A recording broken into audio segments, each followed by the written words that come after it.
नमस्कार दोस्तों, बहुत बहुत स्वागत है आपका इंडिया नाउ में और मैं हूं संदीप पाल।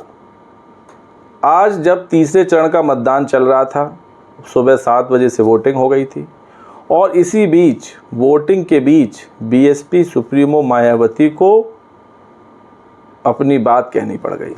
बात इसलिए कहनी पड़ गई क्योंकि ये लोकतंत्र को बचाने के लिए ज़रूरी था, लोकतंत्र को मजबूत बनाने के लिए ज़रूरी था और देश की उन्नति के लिए भी ये बात कहनी ज़रूरी थी।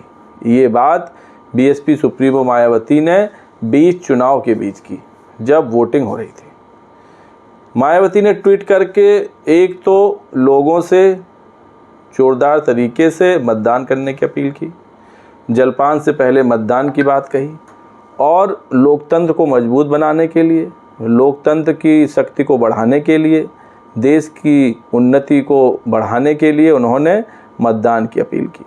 इसके अलावा उन्होंने एक बात और कही, वो गौर करने वाली बात ये है कि मायावती ने ट्वीट कर चुनाव आयोग से खास अपील की। वो क्या खास अपील है वो हम आपको इस वीडियो में बताएंगे।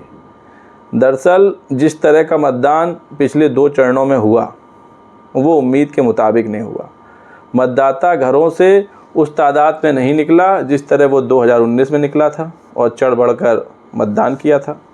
वैसा मतदान पिछले 2 चरणों में नहीं हुआ। और सबसे बड़ी बात ये कि मतदान प्रतिशत का रिजल्ट, जो मतदान प्रतिशत कितना हुआ सही वो 2 चरणों का बताने में 11 दिन लग गए। पहले चरण का मतदान जो 19 अप्रैल को हुआ था और फिर दूसरे चरण का मतदान जो 26 अप्रैल को हुआ था, इसका सही परसेंटेज कितना फीसदी मतदान हुआ ये बताने में चुनाव आयोग को 11 दिन से ज़्यादा का वक्त लग गया और करीब 29 अप्रैल या 30 अप्रैल को सही परसेंटेज बता पाए। तो एक तरफ इतनी डिजिटल युग की बात की जा रही है, देश इतना डिजिटल हो गया है, फिर आखिर क्यों इतने संसाधनों से लैस चुनाव आयोग को परसेंटेज बताने में 11 दिन का समय लगा, जिस पर कई विपक्षी नेताओं ने सवाल भी खड़े किए, कई पार्टियों ने सवाल खड़े किए इस लेट लतीफ़ी पर। तो इसको मद्देनज़र रखते हुए मायावती ने आज एक खास अपील की।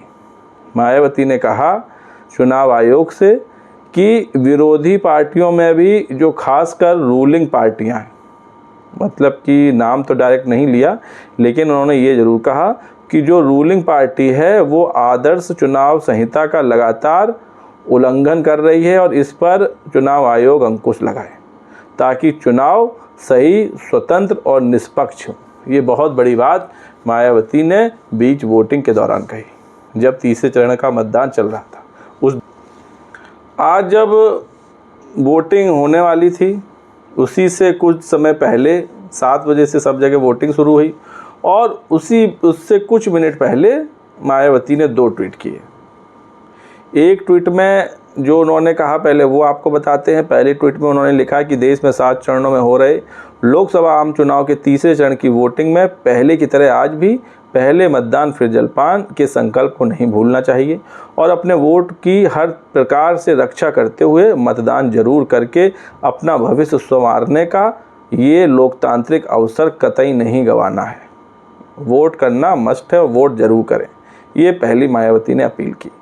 इसके बाद जो उन्होंने दूसरी विशेष अपील कहें चुनाव आयोग से की वो ये कि उन्होंने आग्रह करते हुए कहा कि विरोधी पार्टियों में भी खासकर रूलिंग पार्टी द्वारा आदर्श चुनाव आचार संहिता का लगातार किए जा रहे उल्लंघन पर सख्ती से अंकुश लगाएं ताकि चुनाव सही, स्वतंत्र और निष्पक्ष हो सके। क्योंकि पिछले 2 जो चरण हुए थे उसमें कई जगह से छुटपुट सूचनाएं सामने आई थी, खबरें सामने आई थी, कहीं ईवीएम ख़राब हो गए थे, हालांकि खराबी के बाद ईवीएम बदल दिए गए थे, कई पोलिंग बूथ पर वोटर्स नहीं पहुंच पाए थे और कई पोलिंग बूथ पर चुनाव का बहिष्कार भी हुआ था। ऐसी खबरें कई जगह से आईं, बिहार से आईं, यूपी से आईं, देश के अलग अलग कोने से आईं।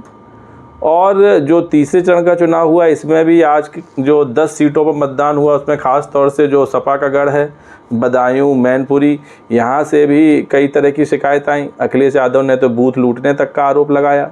वहीं जो बदायूं से शिवपाल यादव के बेटे हैं आदित्य यादव, उन्होंने आरोप लगाया कि लोगों को वोट करने से रोका जा रहा है।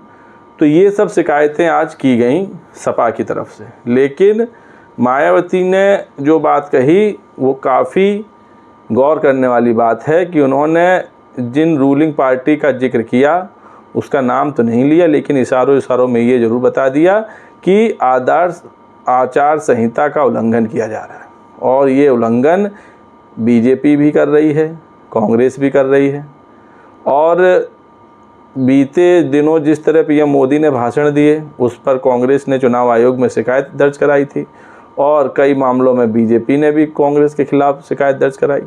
दरअसल मायावती अनुशासन को लेकर बहुत ही स्ट्रिक्ट है, फिर चाहे वो उनकी खुद की पार्टी हो चाहे कोई अन्य पार्टी है, वो अनुशासन चाहती हैं और अनुशासन के मुताबिक ही चुनाव भी चाहती हैं।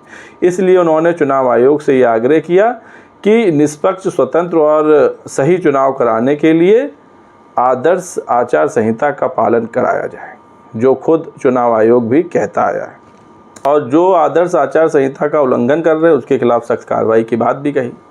दरअसल ये जो 2024 का चुनाव है ये एकदम अलग चुनाव है। ये ना तो 2014 जैसा चुनाव है और ना ही 2019 जैसा चुनाव है। इस चुनाव में ना मोदी लहर है और ना ही किसी एक पार्टी का बहुत ज़्यादा प्रभुत्व दिख रहा है, ना कोई ऐसी उसकी लहर दिख रही है कि उसी में सब बहे जा रहे हैं। इसीलिए इस चुनाव में बीएसपी का जो रोल है वो बहुत अहम हो गया है, ख़ास तौर से यूपी में क्योंकि 80 सीटों पर मायावती अकेले लड़ रही हैं और ऐसा जिगरा और ऐसा कदम हर कोई नहीं उठा सकता जैसा मायावती ने उठाया। ना बीजेपी और ना ही कोई अन्य दल, सब अलायंस के साथ लड़ रहे हैं। बीजेपी के नेतृत्व वाला एनडीए है उसमें भी कई पार्टियां हैं, इंडिया अलायंस में भी कई पार्टियां हैं। सिर्फ मायावती की बीएसपी एक ऐसी इकलौती पार्टी है जो पूरे देश में अकेले दम पर चुनाव लड़ रही है। तो इस बार मायावती की यूपी में बहुत ही अहम भूमिका होने वाली है चुनाव को लेकर। और जिस तरह बीते 2 चरणों में और इस तीसरे चरण में भी बीएसपी का परफॉर्मेंस रहा है वो काबिल तारीफ़ रहा है। कई सीटों पर बीएसपी आगे बढ़ती दिखाई दे रही है, कई सीटों पर बीएसपी ने मामला फंसा रखा है और कई सीटों पर त्रिकोणीय मुकाबले के चलते ये तय नहीं हो पा रहा है कि कौन रेस में आगे है, कौन रेस में पीछे है। ये सब हुआ है बीएसपी के अकेले चुनाव लड़ने से। अगर बीएसपी अकेले चुनाव न लड़ती, 80 सीटों पर अपने प्रत्याशी न उतारती, तो शायद ये चुनाव बीजेपी के लिए एक तरफा हो सकता था, या फिर कहें इंडिया अलायंस और बीजेपी के लिए कई सीटों पर आसान हो सकता था। लेकिन ऐसा मायावती ने होने नहीं दिया और उन्होंने अपनी एकला चलो नीति के तहत अकेले चुनाव लड़ने का निश्चय किया, जिसके नतीजे आपको 4 जून को पता लग जाएंगे। तो दोस्तों, वीडियो पर आपकी क्या राय है कमेंट्स करके बताइए। वीडियो पसंद आया हो तो चैनल को लाइक, शेयर और सब्सक्राइब करना ना भूलिए। तब तक के लिए नमस्कार।